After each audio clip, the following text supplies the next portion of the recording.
Alors, on va reprendre notre cours sur le Rav d'Esther. On est page 27 donc, dans le Sefer. C'est marqué Vamrou Chazal. On dit les Chachamim, Pitrouli, qui est Pitro shel Machat. Hachem a dit, Pitrouli, ouvrez pour moi, qui est Pitro comme le trou d'une Machat, d'une aiguille. Vani Eftach Lachem, qui est Pitro shel Ulam.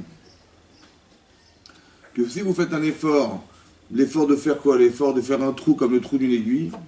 Alors moi, je remplirai cet espace comme celui d'une salle entière.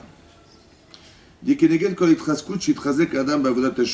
chaque fois qu'on se renforce, soit en faisant une mitzvah, soit en refusant de faire une avera, on est mitrazek, on se renforce.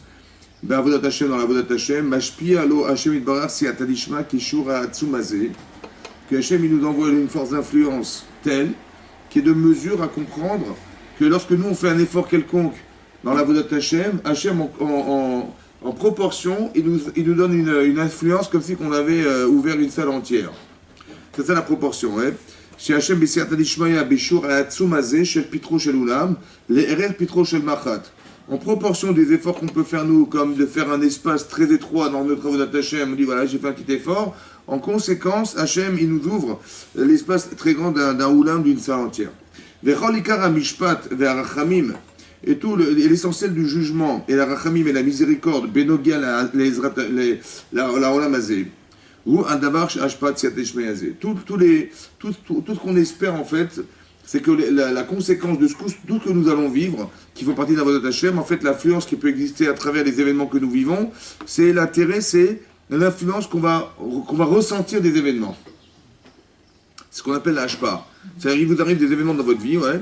Bon, on en tire des leçons, on a ressenti quelque chose, et le ressenti, c'est la puissance de l'influence qu'Hachem il peut avoir sur nous-mêmes. Et même toutes les influences matérielles qu'on peut avoir dans la vie dépendent de ces événements-là, et dépendent essentiellement de l'influence que peut avoir l'événement sur soi. C'est comme ça que dit le Rambam dans le Periktet Milchot Teshuvah.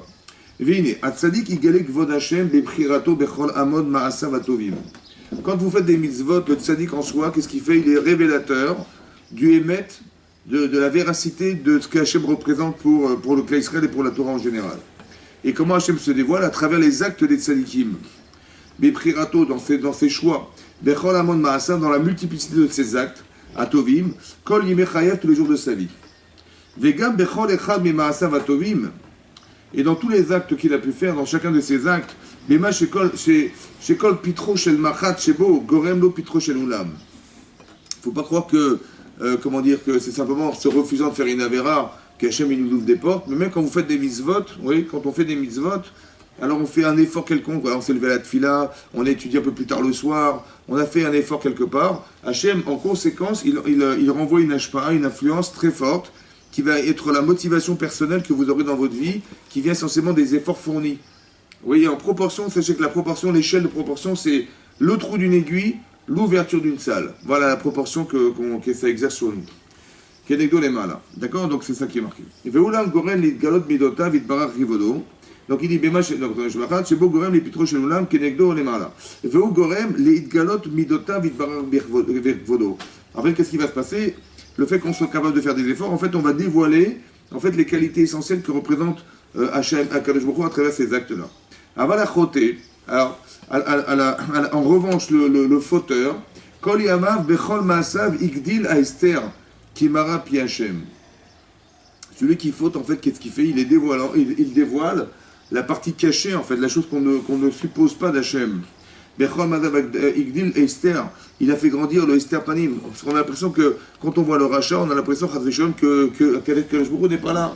Oui, parce qu'on peut vivre une vie qui ne soit pas une vie de Torah, et donc qu'est-ce qu'il va dévoiler? Lui, l'inverse. Ouais, qui mara pi Hachem, parce qu'il est rebelle contre la volonté d'Hachem.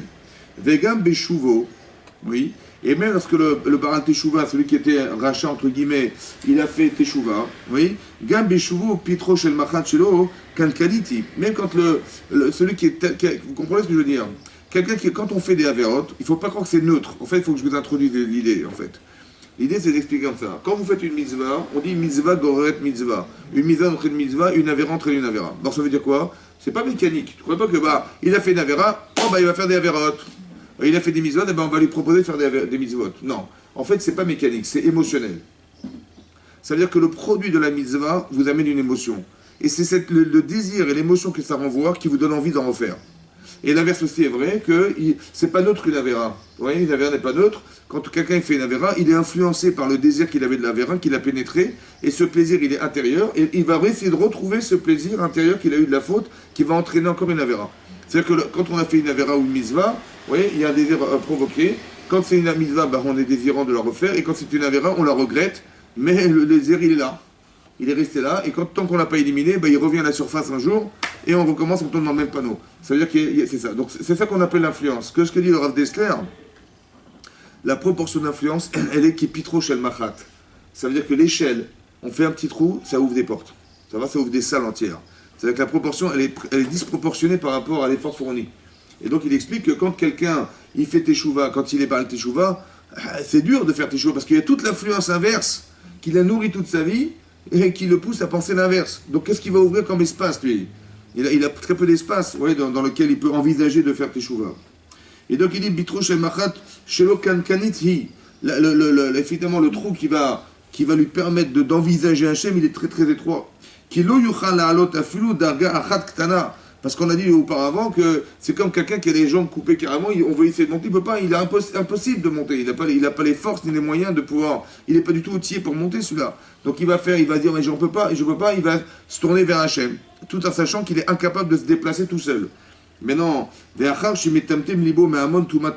après qu'il est endommagé, on va dire qu'il a été métamtem, qu'il est bouché son cœur à cause de toute la majorité des impuretés qu'il a mis dans son cœur. L'impureté, c'est quoi? C'est la façon de penser, c'est les intérêts personnels, c'est l'égoïsme, c'est l'entêtement. Tout ça, c'est la Touma, c'est ce qu'on appelle la Touma.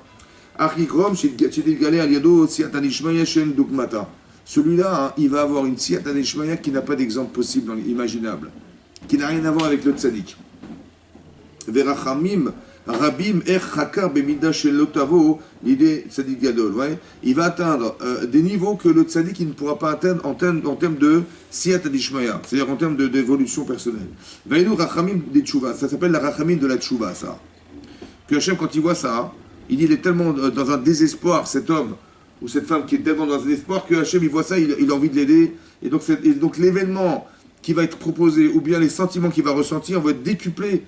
Oui, parce que proportionnel à la Touma qui est derrière. En fait, on va le faire monter très haut, comme si on le faisait sauter des étapes dans sa vie. Ouais, c'est comme si quelqu'un il pensait être là, il se trouve à des kilomètres plus loin. Fissat derrière, ça veut dire qu'on l'a fait sauter des étapes. En fait, la shaykhout, c'est-à-dire la capacité qu'il a de dévoiler la présence d'Hachem, elle est très petite en fait, dans sa tête. Qui pitro chez le machat, peut-être quelqu'un ou dal vemeod, parce que lui, chez lui, il envisage, c'est même pas envisageable. Il dit oui, c'est possible, mais c'est tellement inenvisageable puisqu'il n'est pas construit pour l'accepter ou pour le vivre. Ouais, ou un makom amiuchal et galot la nifla à chaque tzat shaykhout les baral tchouva et léa. Chez Yevchal les galé à l'idée à tzadik. C'est-à-dire que ce que lui va vivre en fait, ouais, parce qu'on va lui ouvrir des portes énormes, c'est le sentiment qu'il va ressentir. Jamais le tzadik il le ressentira, parce qu'il n'est jamais arrivé dans cette incapacité, l'incapacité qu'il avait de ressentir la présence divine à ce niveau-là. Il n'a pas toute la touma derrière, c'est-à-dire toutes les impuretés, tout ce qui va polluer sa tête et qui l'empêchait d'envisager Hachem. Il n'a pas le tzaddik ça. Il dit c'est ça l'explication, que l'influence que va envoyer Hachem est proportionnelle à l'impureté. Donc combien il faut terrasser cette personne et combien il faudrait creuser qu'il faudrait faire pour essayer de le ramener à la raison. C'est énorme, vous comprenez? Il y a tellement de saleté derrière, combien il faut qu'Hachem y fasse d'efforts? Alors à la proportionnelle de ce qu'il a fait comme effort, oui, alors il va avoir une siyata d'Ishma, une aide divine qui va l'amener à des hauteurs que jamais il pourrait imaginer, ce que le tzaddik n'atteindra jamais, parce qu'il n'y a pas ce recul, il n'y a pas tout ce passé derrière chez lui. D'accord? C'est pour ça que Rabbi il a pleuré. C'est marqué dans Vodazara dit que quand Rabbi Yehuda Anassi il a su ce qui est arrivé à Rabbi Elisabeth Nourdaya, il a pleuré. Pourquoi il a pleuré? Il a pleuré. Biroto Ragalou Gadolazé. Il a vu combien il est mort de sa teshuva. C'est incroyable quoi. Quel fiat il a eu pour arriver à ce qu'on corps il supporte pas ce qu'il était. Mais un tzaddik, il n'arrive pas à ce niveau-là. Vous comprenez? Il dit quand il a vu ça, il a pleuré parce qu'il a vu ça, il a vu mes... Ça arrive à cette... tous les Comment? à tous les non-religieux, à tous les... C'est-à-dire que si quelqu'un, tous les gens qui ont été loin dans leur vie, ouais, un type qui a fait de la prison, il a fait de chauve en prison, les gens qui sortent de là, ils ont un dynamisme que personne ne peut atteindre. Vous comprenez? De notre vivant, on ne peut pas l'atteindre. Parce que ils ont été tellement loin derrière, comme c'est quelqu'un qui était au fond du trou, et il se rend compte qu'il est au fond du trou. Donc là l'effort que l'on demande, quand on dit ouvre-moi le chapitre comme le chabelier, c'est en fait cette volonté. C'est la volonté. C'est-à-dire l'éclairage entre l'éclairage. Comme si qu'il y avait un petit trou comme si on était dans le noir, et il y avait un petit trou d'éclairage, ouais, qu'on avait percé pour pouvoir voir. Et le fait qu'on ait fait cet éclairage, on ait fait ce petit trou qui nous permet de voir, qui laisse échapper la lumière, derrière il y a une salle derrière énorme. Un petit peu comme, il y a comme l'appréhension d'être d'avant et après. On est dans un espace, on ne sait pas ce qui se passe derrière la porte. J'ai dit juste tu en trouves la porte. Et après tu verras des choses fantastiques qui sont derrière. Mais juste, je t'en prie, ouvre la porte. C'est-à-dire, mais pour d'autres, ce serait un effort physique vraiment. Tout le monde fait un effort. Ou c'est un effort intellectuel. En fait, ce que j'explique, c'est quoi le trou en fait? Le trou, c'est l'expression de la contradiction. Ça veut dire, quelqu'un qui est tzaddik, il fait des petites avérotes. C'est-à-dire, pour ouvrir, on va dire comme ça, on va dire que pour que Avraham Avinu, par exemple, il se rend compte qu'il a fauté. Ouais, parce que qu'est-ce qu'on lui reproche? On lui reproche de ne pas amener un sacrifice le jour où il a sauvé son fils. Bon, il n'a pas amené un animal comme sacrifice. Ok, c'est une avéra. Mais par rapport à tout ce qu'il a fait de bien, hein? Il a été récompensé. Non mais écoutez-moi bien, c'est très très compliqué pour Avraham Avinu de mettre en balance le petit corban qu'il n'a pas apporté et tout ce qu'il a réussi dans sa vie. Vous avez compris ça? Donc pour qu'il aille chercher cette sévéra-là, c'est difficile pour lui. Il ne la voit pas. Le rachat, c'est l'inverse. C'est l'inverse. Il y a pratiquement pas de tov. Ça va? Et à un moment donné, il se rend compte que sa vie, elle vaut rien. C'est une chance. Alors là, il commence à se dire, mais c'est pas possible. Comme si il avait un corps sans échama, quoi. Il se sent étouffé, il se sent abandonné, il se sent rien, il se sent vidé, quoi. Vous avez compris? Et cette conscience-là, en fait, il arrive à un seuil où il va rebondir. Il faut qu'il rebondisse. Il se sait, hein, vous savez, au début, il a pensé que la vie était belle, qu'il n'y avait pas de bon Dieu, il faut vivre sa vie sur terre, etc. Et puis il se rend compte qu'au final, au bout de 30-40 ans de vie, il n'y a rien derrière, quoi. Il a de l'argent, il a des maisons, il a tout ce qu'il faut, mais bon. Mais ça n'a pas. Il a tout ça pourquoi finalement, vous comprenez? Il commence à réfléchir, et ça, il commence à percer un peu le trou du machat. Et le retour, il est foudroyant. Parce que, comment vous dire, le retour, c'est de se dire, mais qu'est-ce que j'ai fait de ma vie, quoi? Ça veut dire, il se rend compte que finalement, toutes ces années passées, et là, il va avoir un retour de Teshuvah qui n'a rien à voir avec le tzaddik qui avance petit à petit. Vous comprenez? Il a eu l'impression qu'il a raté sa vie, celui-là. Il dit, mais il faut absolument que je me remette à la Torah. Et il a une pêche de fou. Il va commencer à étudier de matin au soir sans s'arrêter. Il va arrêter de travailler carrément. Vous avez des gens comme ça qui... Mais c'est le retour, en fait, le retour de conscience qui est le contraste, qui est proportionnel et parallèle à tout ce qu'il a raté. Vous comprenez? Celui-là, il sait qu'il a tout raté, il va tout récupérer. Alors que l'autre, il a rien perdu du tout. Il a juste que des défauts à changer. Et l'enthousiasme, l'encouragement qui est derrière, il n'a rien à voir. C'est ça qui veut dire. Que jamais le tzaddik, il atteindra ce niveau de conscience que le Barat Tchouva il a. C'est impossible. C'est ça qu'on dit que l'endroit où se trouve le palais de Tchouva, jamais le tzaddik il atteint. On parle de ce niveau-là. On ne parle pas de ce que le tzaddik il a construit dans sa vie, ça n'a rien à voir. On parle de ce contraste qui va faire, qui va booster la personne à changer. C'est ça que le tzaddik il n'arrivera jamais à atteindre. C'est ça qu'il dit le Rav Dessler. Mais ils n'ont pas quand même Comment place à Olababa comme les grandes tzaddikim. Aucun rapport. On parle que d'énergie. C'est tout. C'est sûr. Et aucun rapport. C'est quand on dit ne se tiendront pas, on parle que de l'énergie la siette d'Ishmer que donne Hachem à ces gens-là. Ça, jamais le tzaddik il atteint. Mais évidemment, dans la Baba, on peut comparer.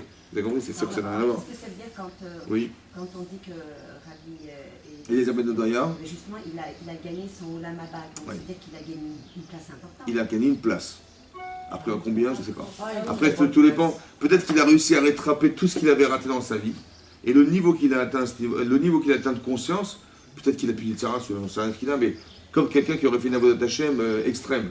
Mais quel niveau de connaissance il va avoir là-haut?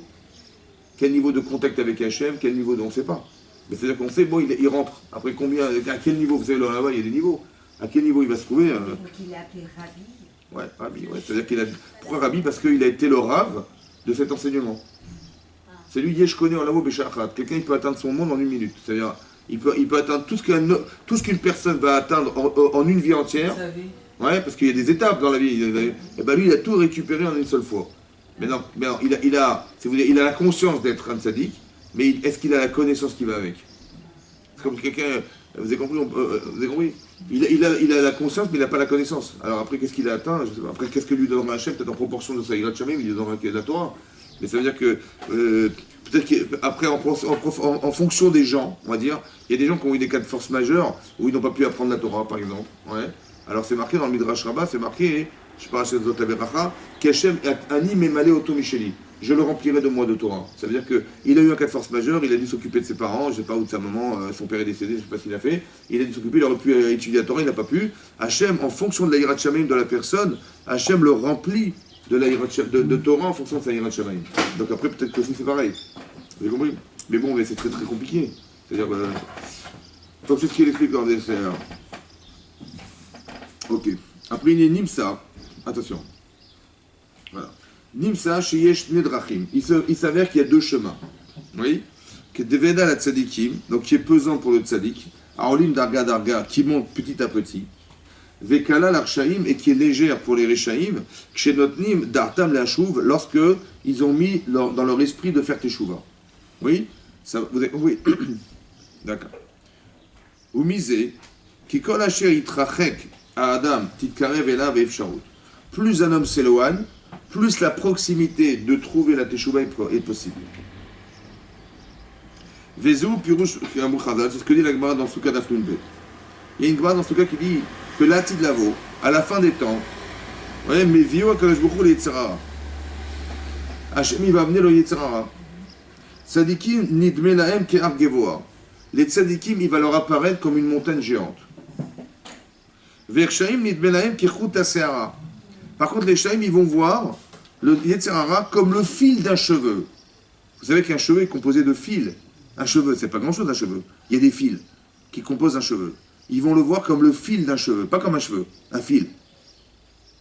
L'autre, ils vont les voir comme une montagne énorme, et les shaim comme le fil d'un cheveu. Alelu bochim, alelu bochim. Ceux-là vont pleurer, et ceux-là vont pleurer. Les tzadikim vont pleurer, et les shaim vont pleurer. Tzadikim, bochim, vomrim. Les tzadikim vont pleurer, ils vont dire comment on a pu conquérir, se battre, réussir à vaincre, oui, cette montagne géante. Vershem bochim, et les Reshem ils pleurent. Veomrim comment on n'a pas pu vaincre ce petit fil du cheveu assez rasé. Ils vont pleurer de la conscience qu'ils ont eue d'avoir cru de savoir que l'Israël était aussi petit que ça, on n'a pas réussi, on est tombé dans le piège, c'est tellement petit. Et l'autre, ils ont dit comment on a pu vaincre une montagne aussi grande. Oui, mais il dit sur les farés chez Barolam à Emet, il est impossible d'expliquer que dans le monde de vérité, les Hatid Lavo, ils trouvent c'est impossible de croire qu'on va se tromper lorsque le Emet est découvert et de penser que la mesure du Yetzirah peut être tronquée. Non. Et la canal, c'est comme on a expliqué, des kol echad boché al shelo behemet. Chacun pleure selon sa vision personnelle. Alors je vais vous expliquer une chose. Excusez-moi, je n'ai pas compris, vous êtes sadique par rapport à la montagne. Attendez, je vais expliquer. On a dit comme ça, à la fin des temps, on a dit qu'à la fin des temps, Hachem, il va montrer ce que c'était les Yetzirah. Les tzadikim, ils vont voir comme une montagne géante, comme quelque chose d'insurmontable. Et les Rechaim, le même Yetzirah, ils le verront comme le fil d'un cheveu. Mais alors, comment c'est possible que chacun ait une vision différente? On est dans le Hémet. Hachem, il dit, voilà, j'ouvre le rideau, voilà, hop, voilà le Yetzirah. Le Racha, il va le voir, Kechut Haseara, d'une finesse incroyable, ouais. Et le tzaddik, il va le voir comme une montagne géante. Comment c'est possible qu'on ait une vision différente à chaque fois? Comment c'est possible? Mais c'est le même être qu'on va voir. Comment c'est possible de voir chacun différemment? L'un, il va le voir comme une montagne, il le voit avec une loupe comme ça, et l'autre, il le voit... Selon la conscience qu'on a Voilà. Hachem attend. Comment? On dit qu'Hachem nous demande d'ouvrir un peu. D'accord. Donc c'est-à-dire que nous, notre épreuve, c'est comme une petite... Mais le tzaddik, il le voit l'inverse, il le voit comme un... Il est dans la réalité de la vie. Alors comment ça se fait qu'il le voit comme une montagne? Il était conscient du Yetzirah dans sa vie. Hein? Il était conscient du Yetzirah dans sa vie. Mais à cause de quoi? Pourquoi il le voit grand et l'autre il le voit petit? Quelle conscience il a de le voir grand, le tzaddik? Il avait peur de fauter, le tzaddik. À cause de quoi? À cause des mitzvot qu'il a à faire. Lui, il veut se réaliser dans la Torah. Donc il le voit comme... Donc en vérité, pourquoi le tzara il est grand à ce moment-là? Puisque quand vous voulez faire une mitzvah, Est-ce qu'on va vous encourager ou on va vous embêter? Non, il vous embête. Et plus vous êtes proche de vous-même, de la mitzvah que vous devez atteindre, et plus le Tzara, il est... Donc il est comme une montagne. Le tzaddik, il le voit comme une montagne. Et l'autre, Il n'a pas confiance. lui, il pense que quoi, le rachat? Mais que le Tzara, il a raison. Mais c'est la vie qu'il faut vivre. Non, le Tzara, c'est ça qu'il faut vivre. Donc il est grand comment, le Tzara? Contre moi. Contre lui, il est grand comment? Il le voit grand. Non, le rachat, il voit grand le Yitzhara.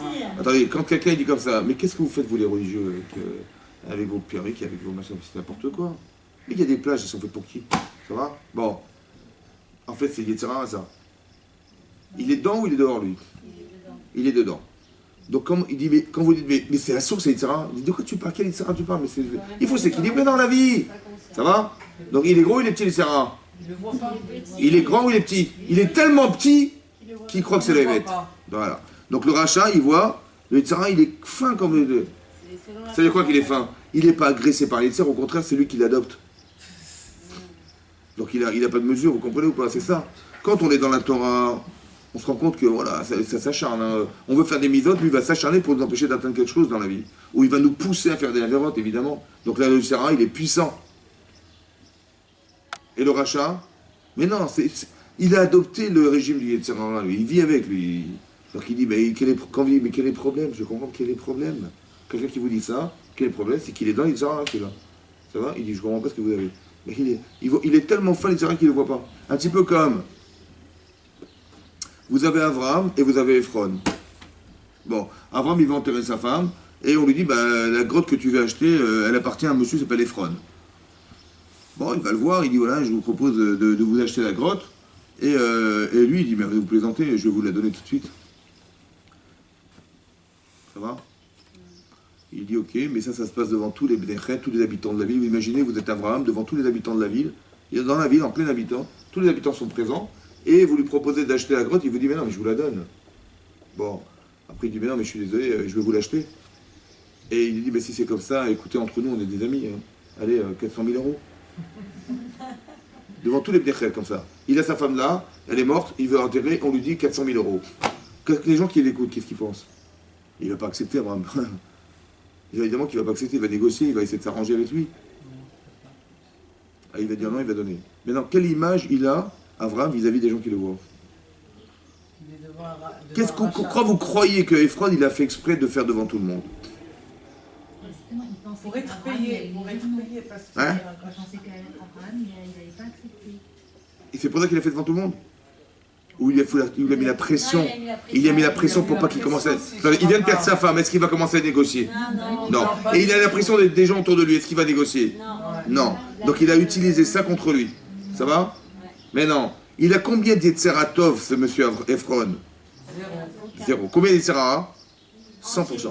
C'est quoi l'Yetzera d'Ephron? C'est de dire, attends, il se frotte les mains, il dit, wow, j'ai trouvé un pigeon, on va le cacher. Un pigeon. Il dit quoi? Il a dit, voilà, je vais utiliser sa souffrance et la pression extérieure pour lui faire accepter un truc impossible. C'est horrible ou pas? Il dit, mais et quand vous lui dites, mais tu te rends compte de ce que tu as fait là? T'as pas honte? Il lui dit, de quoi tu parles? Mais c'est ça le business. C'est comme ça qu'on vit. Si tu veux pas tu t'arranges pas comme ça, tu vis pas dans la vie. Ça va? Il lui dit, il n'y en a pas. C'est la vie, c'est comme ça. Ça va? Vous comprenez ou pas? C'est comme ça qu'on vit. En fait, ils ne se rendent pas compte de ça. C'est-à-dire, qu'est-ce qui lui manquait en fait? L'empathie. Il vient de perdre sa femme. Au lieu de dire, écoute, on ne parle pas d'argent, c'est pas grave, va l'enterrer, bien sûr que je te l'achète, tu l'achèteras, tu paieras en 10 fois, je ne sais pas ce qu'il veut lui inventer. Mais quelqu'un qui a un peu d'Yetzeratov, il dit, mais non, c'est pas le moment de discuter, c'est pas grave, allez, va enterrer ta femme et on verra plus tard. Est-ce qu'on va commencer à parler de négociations financières?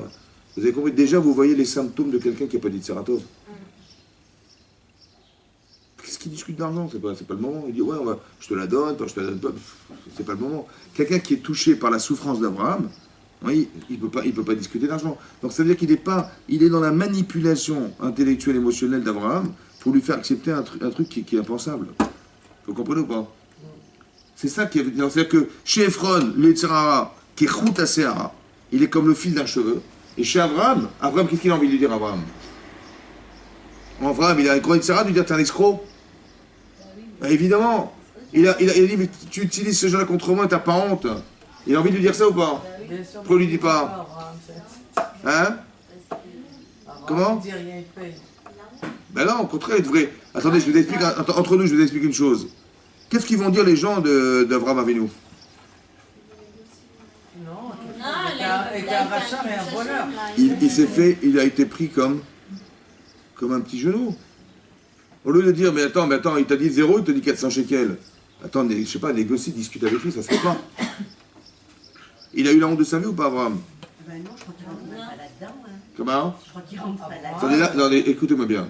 Vous êtes en train d'être vu par... Vous êtes la religieuse, ça va? La femme qui représente la Torah, la religieuse. Et qu'est-ce qu'elle fait, la religieuse? Ben voilà, on la roule dans la farine, elle ne dit rien. Elle est vraiment naïve, hein, la religieuse. C'est ça qui se passe ici, vous comprenez pas? Nasi Elohim Ata. Tu es le Nasi d'Hachem. Voilà ce qu'ils lui disent. Il fait un kidouche Hachem en faisant ça. Comment? Mais Kiddush Hashem, ça veut dire quoi? Ça veut dire qu'on peut poser tout et n'importe quoi. Est-ce que ça valait le prix d'une terre pareille, d'une grotte pareille? Ça valait pas le prix, ça valait très bien, c'était invendable. Qui c'est qui va s'enterrer là-bas ou être enterré à Marichon? Il ne va pas négocier, Hein? il va pas négocier là, c'est pas le moment. J'ai compris, mais ça, vous avez une vision religieuse. Mais quelqu'un qui n'est pas dans la Torah, il ne voit pas comme ça. Il dit, bah, c'est ça les religieux. Ça va? Si tu les roules dans la farine, tu les prends, puis ils se font avoir comme n'importe quoi. Il n'a même pas négocié. Mais ça veut dire qu'il a eu honte ou pas? Il avait envie de lui dire en pleine figure, mais t'es un escroc. Bien sûr, arguez-voir. Abraham, il voit ça, mais lui, c'est un bal chesed. Ça veut dire qu'il est dans l'empathie de la souffrance des autres. Il voit quelqu'un en face de lui qui est exactement l'inverse de lui, qui est dans l'exploitation de la souffrance pour faire de l'argent sur son dos. C'est l'inverse. Donc il a un grand Yitzhara, Abraham. Il dit, mais c'est pas ta honte de faire ça. Il a un Yitzhara ou pas? Bah dites oui, parce qu'on va pas y arriver. Hein? Mais évidemment qu'il y avait comme ça la montagne devant lui. Mais alors qu'est-ce qu'il va se retenir, lui? Pourquoi il se retient? Pourquoi il négocie pas? Qu'est-ce qu'il veut, le Yitzhara? Qu'est-ce qu'il veut, le Yitzhara? Il veut qu'il négocie. Ouais. Parce que tu ne peux pas passer de 0 à 400, c'est pas possible. Donc il aurait tellement envie qu'il négocie, Abraham. Seulement s'il négocie, qu'est-ce qui va se passer? Ça va retarder que Sarah soit en... C'est un problème de retard, vous croyez, entre nous? Eh ben c'est pas qu'à vote pour Sarah qu'elle reste... C'est un problème de... Vous avez raison. Mais qu'est-ce que ça veut dire? Dans sa tête, Abraham Avinu, qu'est-ce qu'il aura fait? Il aura coupé. Il aura coupé. Couper, ça veut dire comme ça. Là, il est dans un esprit d'enterrer sa femme. Le dernier moment qu'il est avec elle, c'est cet instant. Il est essentiel pour lui. Mais on veut lui faire couper ce lien. Par quoi? Par la négociation. Il va l'enterrer, bien sûr qu'il va l'enterrer, mais ce ne sera plus pareil. Vous avez compris ou pas? Combien vaut le caveau de sa femme? Combien? Hein? Il vit le prix de son caveau à lui. Parce que lui, il a eu la honte de sa vie, vous comprenez ou pas? Il dit, mais moi, c'est mon caveau de construction, mais j'ai choisi, c'est le sien. Il ne veut pas casser ce caveau, vous comprenez ou pas? Alors il ne va pas négocier. Mais il sera qu'est-ce qu'il veut faire? Il dit, mais attends, te laisse pas faire, tu ne vas pas te faire rouler, et devant tout le monde, qu'est-ce que diront les gens de toi? Vous comprenez ce qui va se passer ou pas? Lui, il a un Yetzara énorme, Avraham Avinu, évidemment. Il est comme une montagne géante. Mais il dit, mais qu'est-ce que tu veux me faire croire? Vous savez que le caveau de sa femme, il est plus important que le sien, parce que c'est le dernier qui lui reste. Et donc il va l'enterrer Bekavod. Donc il ne va pas couper le lien. C'est ça qu'il dit, non, il va même donner de l'argent plus que ce qu'il a demandé. Pourquoi? Parce qu'il n'a pas envie de tomber dans ce piège. Excusez-moi, pourquoi la négociation pour couper son lien avec sa femme? Bah c'est ça, parce que là ça devient un businessman. Il devient, on parle d'argent alors que c'est pas le moment. Vous avez compris ou pas? Quand vous voyez ça, quand vous dites, vous dites, mais c'est pas grave, on va pas parler d'argent. C'est pas le moment. On verra plus tard. On enterre ta femme et on verra plus tard. C'est ça qu'on fait en général. C'est-à-dire on ne veut pas le faire perdre ce lien d'Afka affectif qu'il a avec elle. Mais qu'est-ce qu'il veut faire les Tzara? Il veut casser la mitzvah. Vous comprenez ce qu'il veut faire? Il ne faut pas associer la négociation.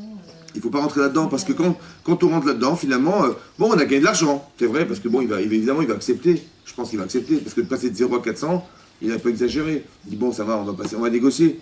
Mais c'est ça qu'il aurait voulu que fasse Abraham.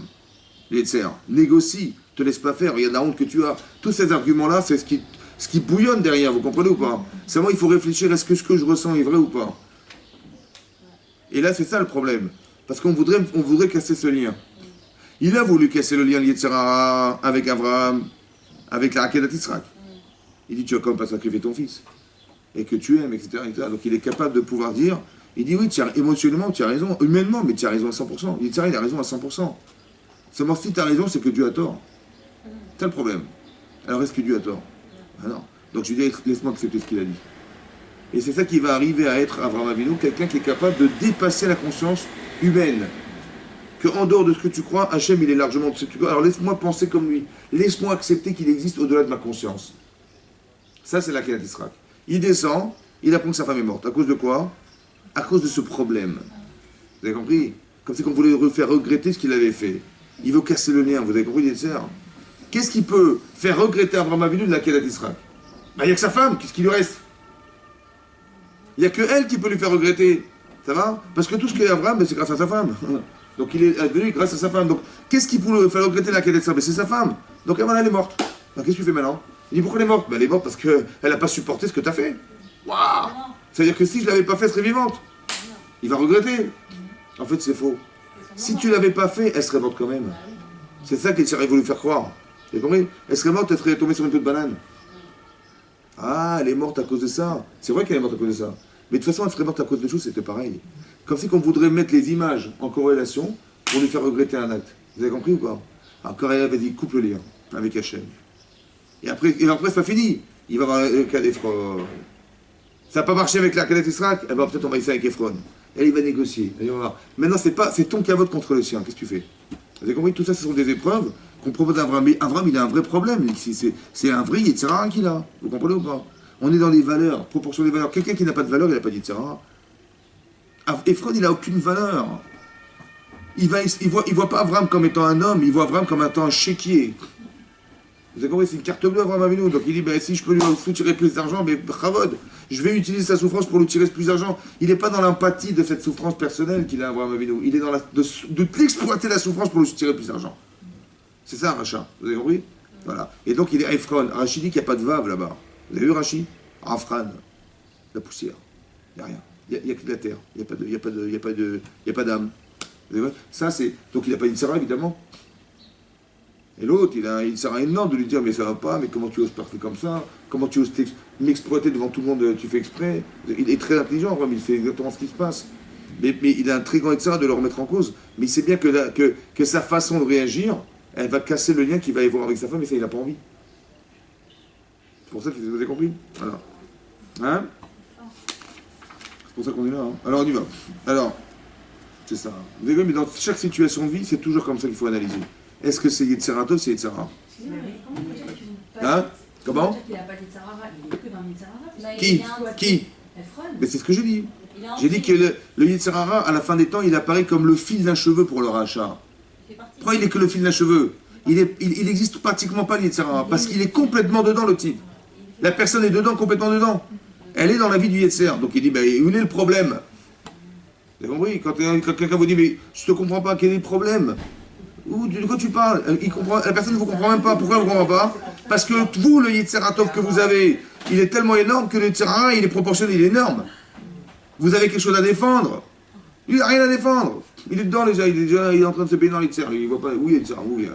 Donc il ne le voit pas, il le voit. Ça veut dire que ce qui est très intéressant, et ce qui fait peur, c'est que quand le Hachem il va dévoiler le Hémet, on ne changera pas. Est-ce que vous comprenez ça?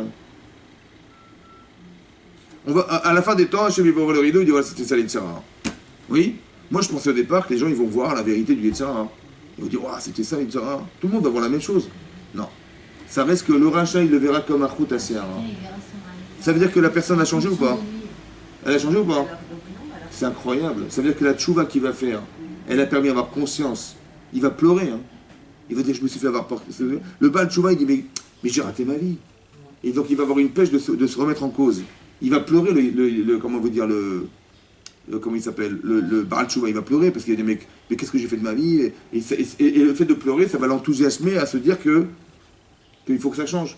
Oui, ce que le tzaddik il peut pas atteindre parce que lui il n'a pas cette problématique de contraste entre le bien et le mal, il l'a pas lui. Vous avez compris pas? Tout le monde pleure en fait, mais on pleure pas pour la même manière. On pleure de bonheur et l'autre il pleure de catastrophe qu'il s'est fait avoir par cette petite chose là. Mais ça veut dire ce qui est très intéressant, c'est que comment dire, le Yetzirara, il reste toujours petit pour lui. Pourquoi? Justement, justement, s'il fait tchouva, c'est que ça y est, maintenant il voit gros comme une patate devant lui. C'est l'inverse, c'est l'inverse. Une fois qu'il se rend compte. Il va se rendre compte on va dire que le Baal Tchouva, il va avoir honte, entre guillemets, d'après ça, d'avoir su que c'était si infime à ses yeux qu'il est tombé si bas. D'accord. Il va Voilà. avoir honte. Mais attendez. Mais en quelle proportion il a, Yitzhara? Mais il est le même. Ça me dit quoi? Pour ça, je me suis fait avoir. Vous avez compris? Voilà. Il dit, Il ben a moi, conscience en fait. il a la conscience, mais il reste dans cette vision que Yitzhara, il est petit. Quand est-ce qu'il va devenir gros?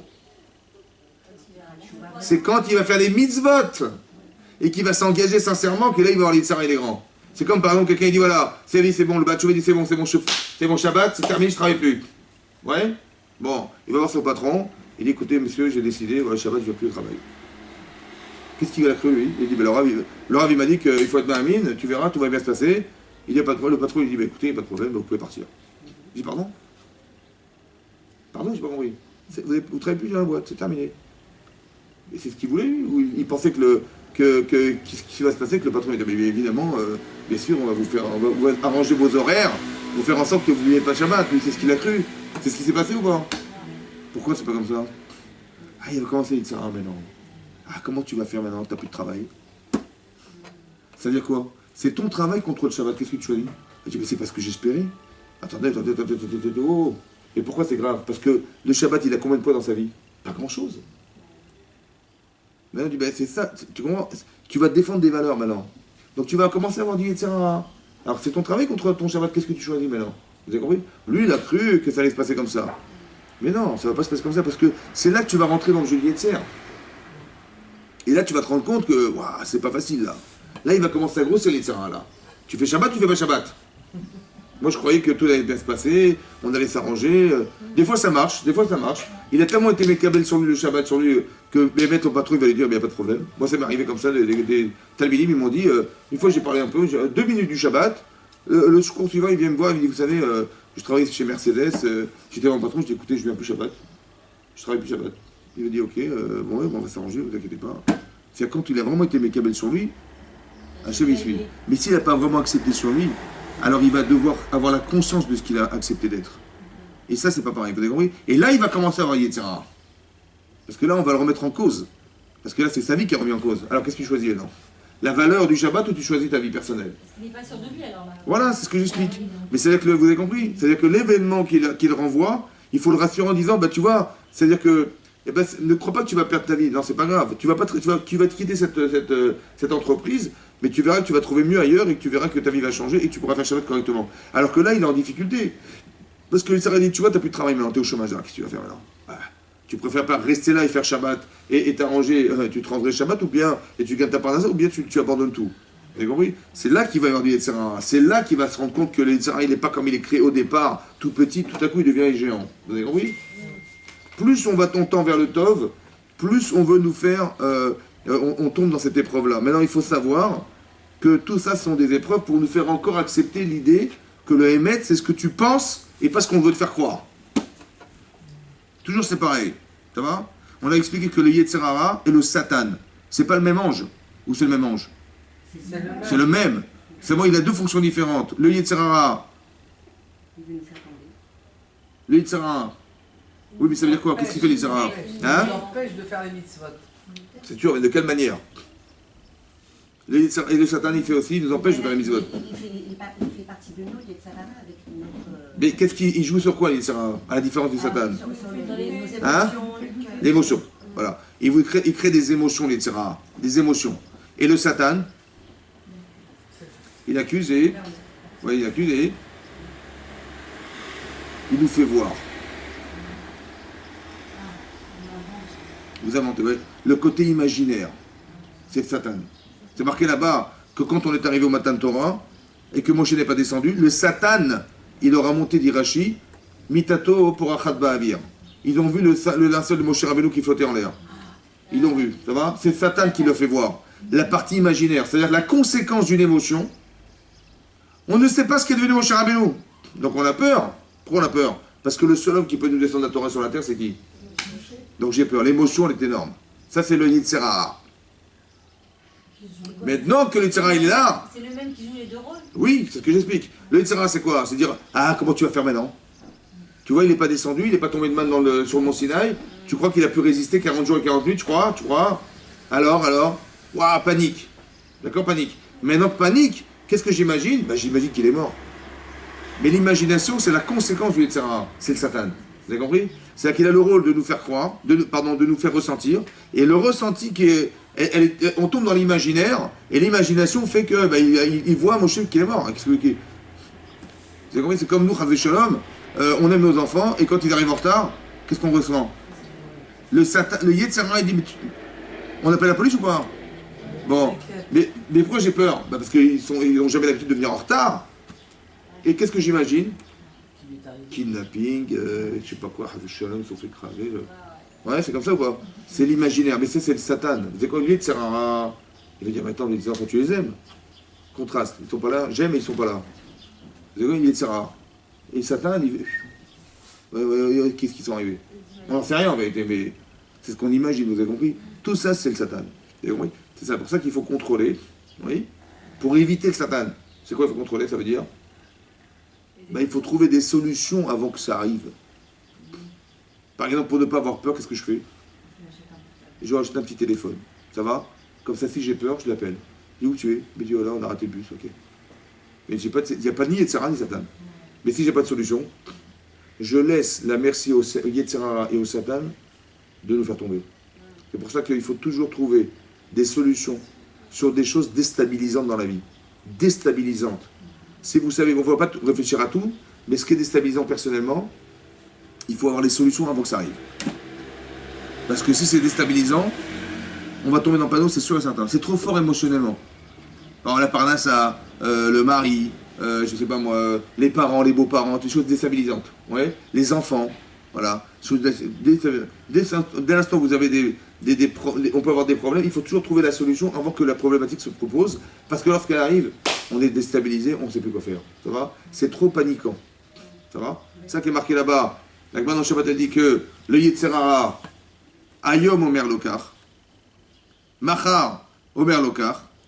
Aujourd'hui, il dit ça, allez un petit peu comme ça, il ne voit pas la problématique, et demain, jusqu'à ce qu'il pratique l'idolâtrie, ça prend des années. Il a marqué Sarou Maher Minader Rachel Sivitim. Et tout à coup, là, il s'est passé vite. Le matin de Torah, ils ont fait Avodazara du jour au lendemain, en 6 heures. Comment c'est possible? Si rapidement?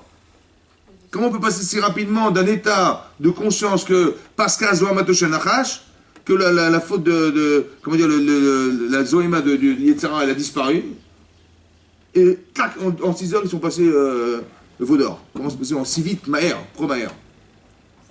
Hein? Déstabilisante. Vous avez compris? La panique. C'est-à-dire que le yesod de la paracha, c'est d'expliquer, quand on panique, on perd la tête. On peut passer d'une extrême à l'autre, très religieuse et plus religieuse. Pourquoi? Parce que le contraste, il est tellement énorme. On tient tellement à ce que mon cher Rabbi, qui est le seul homme qui peut descendre la Torah, il est pas là, mais c'est pas possible. Vous comprenez? Tout ce qui est déstabilisant, il faut trouver des solutions. Parce que s'il n'y a pas de solution, c'est la panique qui l'emporte. Et la panique, vous avez compris? Dans tout, c'est comme ça. Vous avez des idées, des fois, hein? par rapport aux enfants, parce que des fois, il y a des moments... Les enfants, le mari, tout ça, c'est des choses déstabilisantes. Oui? Oui? Lequel de... Ouais. Alors, on va réfléchir ensemble. Ça va? Bon, moi, je vous pose la question. S'il descend pas, vous faites quoi? Je vous pose à vous la question. Qu'est-ce que vous faites? On va voir hein? Comment? Il faut s'en remettre au supérieur. Voilà. La solution, c'est qui est-ce qui va la choisir, la solution, à votre avis? Donc vous dites, si il est mort, il y a qui est-ce qui va choisir qui va être le prochain Moshe Rabbeinu sur le... Nous, on n'a pas trouvé. C'est Hachem qui dira. Ça vous rassure ou pas? Hein? Parce qu'ils n'ont pas appréhendé la question. Parce qu'on était sûr qu'il va descendre. Ou bien, j'ai pas envie, moi, d'imaginer qu'il va mourir. Chazé Shalom, vous avez compris ou pas? Donc intellectuellement, ça ne m'intéresse pas de réfléchir, et émotionnellement, je n'envisage même pas. Ça va? Et le Sarah, il utilise ça en fait. Vous comprenez ou pas? Il utilise ça pour nous... Hein? Parce qu'on ne veut pas l'accepter. Il y a des questions qu'on ne veut pas se poser dans la vie, vous comprenez ou pas? Parce que si je me les pose, je vais souffrir. Mais non, tu vas éviter une souffrance. C'est ça que les gens ne comprennent pas. Je dis non, mais attends, qu'est-ce que tu parles de choses qui n'arriveront jamais ou de... Quand c'est pas probable, on n'en parle pas, mais quand c'est possible, pourquoi je vais rentrer dans cette chose? Vous savez, ce qu'on n'a pas voulu envisager, le Yetzirah, il l'a créé. Boshesh Moshe Laredet. C'est-à-dire qu'il les a déstabilisés en faisant retarder Moshe Rabbeinu dans sa descente. En fait, il n'a pas fait descendre, c'est qu'eux, ils sont trompés, ça va? Ils sont trompés, mais on a voulu quelque part amener à ce que les gens dévoilent le problème qu'ils avaient au départ, oui, de dépendre de Moshe Rabbeinu et de ne pas savoir comment faire pour arriver à être soi-même sans pour autant ne pas être attaché autant à Moshe Rabbeinu. C'est ça le problème. Ils étaient dans cette problématique de vie. Il fallait trouver des solutions. Vous avez compris? Voilà. Et ça, c'est un problème. Quand vous comme je sais pas moi, quelqu'un il a un rave et son rave décède. Comment il va faire? Il est complètement désemparé. Mais le rave, il est là pour te construire, il n'est pas là pour te détruire. Donc profite de ce que tu es devenu pour pouvoir faire continuer son œuvre ou continuer quelque chose, mais pas dire il est plus là, c'est fini, on est perdu. C'est vrai. Comme des gens qui ont perdu des gens proches, ils perdent tous leurs moyens. C'est pareil. Ou quand des gens ils ont perdu des enfants de Shalom, ou leur vie s'arrête là. Et c'est catastrophique parce que c'est lié de Serara qui leur fait croire, ouais, il n'y a plus rien. Parce que toute sa vie c'était ça, et l'autre elle me raconte, elle a perdu sa grand-mère. Sa grand-mère, il m'a dit depuis qu'elle est morte, ça fait 2 ans, je pense qu'elle est perdue. Je lui dis, vous savez qui est-ce qui souffre? Il m'a dit non. Je dis, c'est votre grand-mère. Parce que vous souffrez de quoi finalement? De ce qu'elle vous a donné. Parce qu'elle vous a donné, mais elle n'est plus là. Elle n'est plus là pour vous continuer à vous donner. Mais elle vous a donné. Alors faites de vous quelque chose. Alors que maintenant vous pleurez. Donc elle dit, mais tout ce que j'ai donné, ça a desservi la personne. Donc la personne qui est décédée, elle dit, mais attends, mais j'ai pas compris, je ne l'ai pas donné pour qu'elle pleure. Je vais donner pour qu'elle arrive à faire d'elle quelque chose, ou qu'elle continue à faire vivre ce que je lui ai donné. Mais pas l'inverse, vous comprenez? Lié de Sarah, vous avez compris, de Sarah. C'est-à-dire qu'on est dans des émotions déstabilisantes. Et ça, il faut réfléchir, avant que ça arrive, que si ça arrive, au moins il y a une appréhension de solution qui permet de ne pas tomber dans les Sarah de ça. Les gens, leur vie s'arrête là, c'est terminé. Hein. Terminé, ça veut dire qu'il n'y a plus la personne, et ça y est, elles se sont perdues. C'est déstabilisant, il faut réfléchir à des solutions pareilles. Je dis, mais au contraire, exploite ce que tu es devenu grâce à elle, et fais d'elle quelque chose qui va continuer à vivre. C'est ça qu'on dit, les tzadikim ne meurent pas, parce que ça continue à vivre grâce à toi. Et alors que toi, tu fais l'inverse, que le fait qu'elle ne soit pas présente, le contraste entre sa présence et le fait que tu portes en elle cette femme, fait que maintenant, c'est pas possible. Donc, il faut que je la revoie, il faut que elle est plus là, elle se traumatisme à l'idée de ne plus avoir la présence de cette personne en face d'elle. Je dis, mais c'est toi qui perds, c'est elle qui perd, c'est la personne qui perd, vous comprenez? Et c'est celle qui a donné qui perd aussi. C'est le jeu du Yetzer. C'est couper les liens. Vous comprenez ce que veut faire le lien? C'est couper le lien. C'est ça. Alors, celui qui n'a pas compris, il est Gerhut Asehara, comme le fil d'un cheveu. Pour dire, mais il est où le problème? Je vois pas le problème. Et celui qui a la conscience, il est énorme. Il sait ce qu'il a à gagner et il sait ce qu'il a à perdre. Et on voudrait lui faire perdre. Et ça, il le sait. Et c'est très dur de...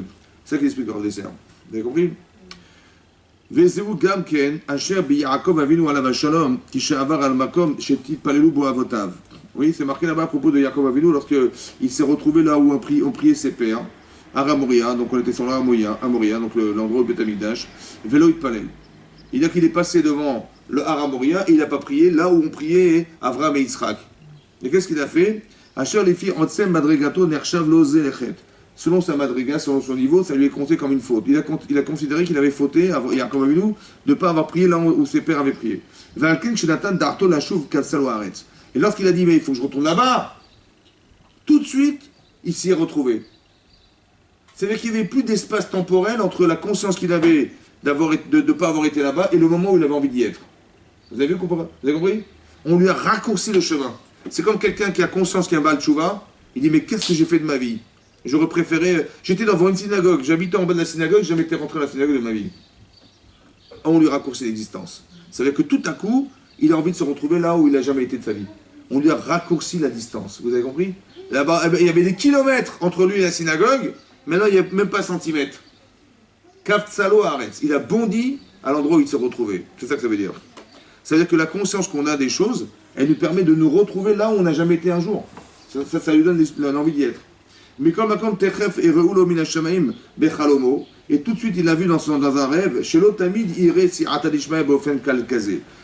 C'est pas toujours qu'il va avoir la facilité d'avoir la possibilité de pouvoir bondir et se retrouver à l'endroit. Pas toujours. Dès que chez En Chet En Tshuva. S'il n'y a pas de fête, il n'y a pas de faute, il n'y a pas de Teshuva. D'accord? Mais derrière Hatzadikim, et le chemin qu'on choisit derrière Dargot, c'est de monter petit à petit. On ne va pas toute ta vie te faire sauter d'étapes comme ça. Ça va? Parce que, un, c'est pas constructif, parce qu'il n'y a pas les étapes. Et deux, parce qu'il faut qu'il y ait le chet pour qu'il y ait la tchouva. Et on ne veut pas que tu fautes. Donc on ne va pas te proposer une chose pareille, a priori. Ça va? Donc, shot rizou grave méo. Donc, c'est pour ça que il faut faire comme vous avez, quand vous montez sur une échelle, il faut appuyer avec la jambe droite, faire un effort et lever la jambe gauche et appuyer, et de nouveau on appuie et on monte. Il y a toujours un effort à fournir, ça va? Mais dans l'effort, c'est contre quelque chose. Vous savez où vous devez arriver, et il y a toujours quelque chose qui s'oppose. Ça va? En fait, vous allez vous rendre compte que ce sont les éléments composants de notre personnalité qui nous empêchent de l'atteindre. Je suis pas assez forte, je suis pas assez courageuse, je suis pas assez, je suis timide, je suis trop têtu. Vous avez compris toute la composante de notre personnalité qui nous empêche de l'atteindre. Et l'effort permet d'aller contre. Ça veut dire que quand vous avez peur dans la vie, d'aller contre ces peurs, c'est d'évoluer. Vous avez compris? Vous allez dire, mais si je fais ça, qu'est-ce qui va m'arriver? Ouais, j'ai peur. C'est ça qui nous freine. Il faut aller contre ces peurs. Le Yetzer Hara, il nous fait peur. Il dit, mais qu'est-ce qui va devenir? Et qu'est-ce qui va se passer? Et je sais pas quoi. Vous avez compris? C'est ça les peurs, oui. Comme Hachem dit, on va travailler pendant 6 ans sur notre terre, et la 7e année, on ne travaillera plus. Terminé. Pardon? C'est fini. Tu ne peux plus labourer, tu ne peux plus semer, tu ne peux rien faire. Tu laisses les gens manger chez toi, tu... Verit omrou.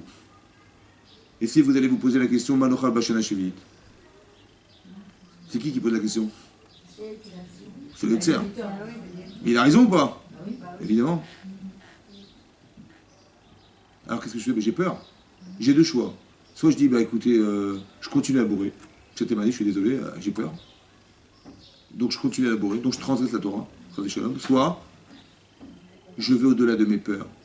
Et Hachem, il me dit, il n'y a pas de problème, je te donnerai une bracha. Vous avez compris? C'est ça qu'il faut retenir dans la vie. Il faut aller au-delà de ses peurs. Qu'il achète ailleurs ou qu'il trouve Comment? une solution. Qu'il achète ailleurs ou qu'il trouve une solution. Ou qui disent, Hachem, si tu m'as demandé de le faire, c'est que tu m'as trouvé une solution toi.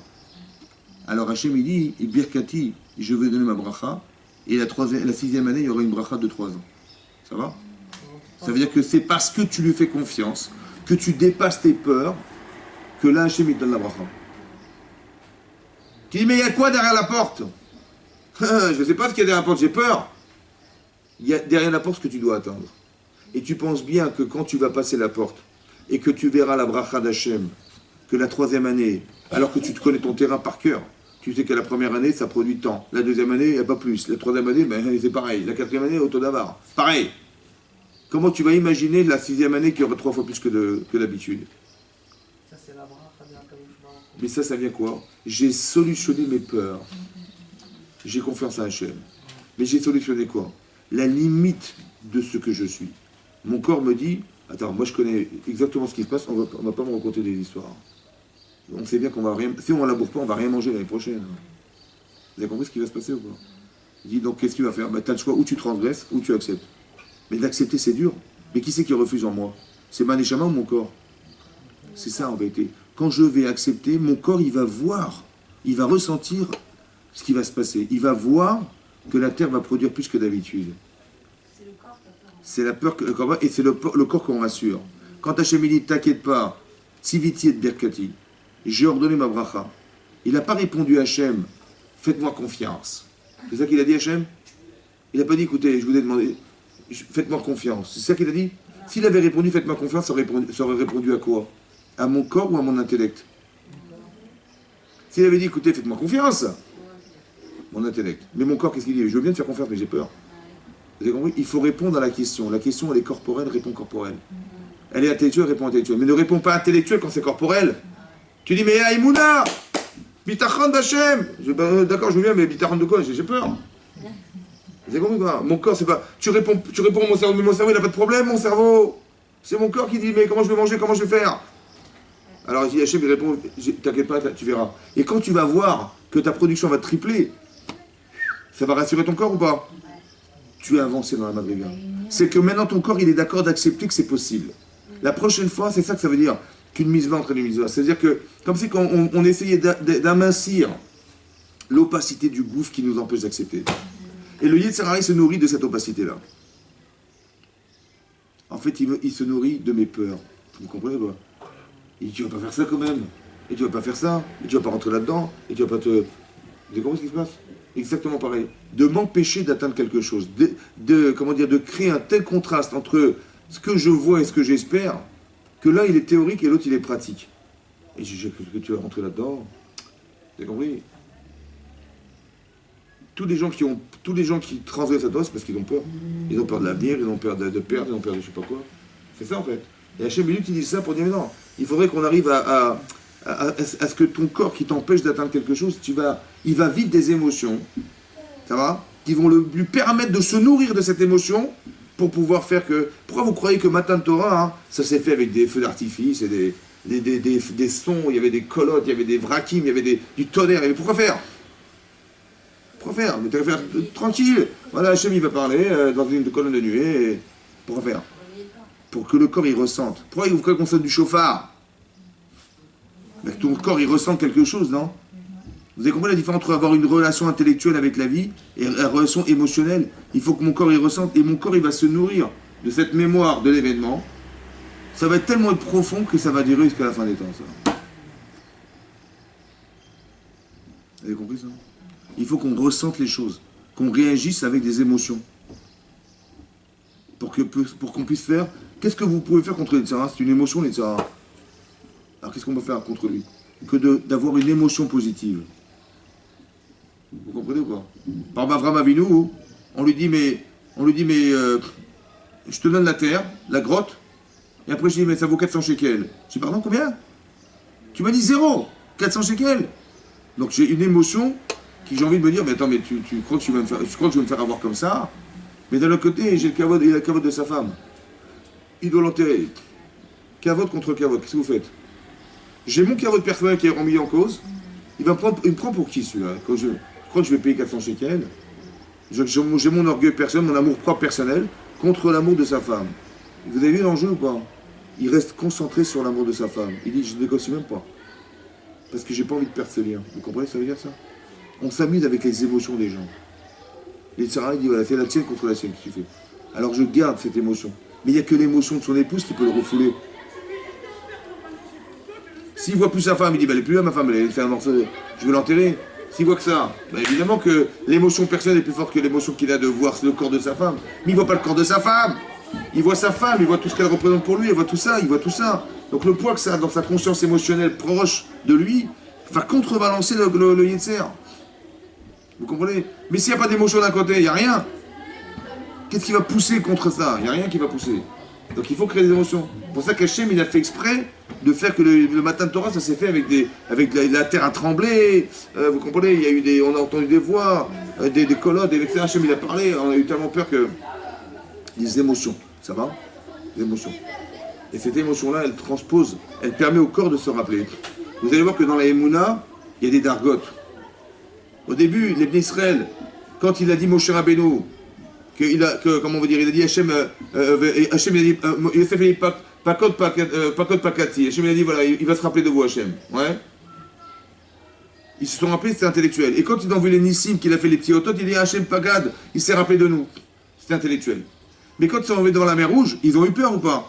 La Emouna qu'ils ont eue, elle a suffi ou pas? Non. Qu'est-ce qu'il a fait Hachem? Il a dit oh, j'ai trouvé la limite. Voilà, vous avez peur de rentrer dans la mer. Alors je vais ouvrir la mer.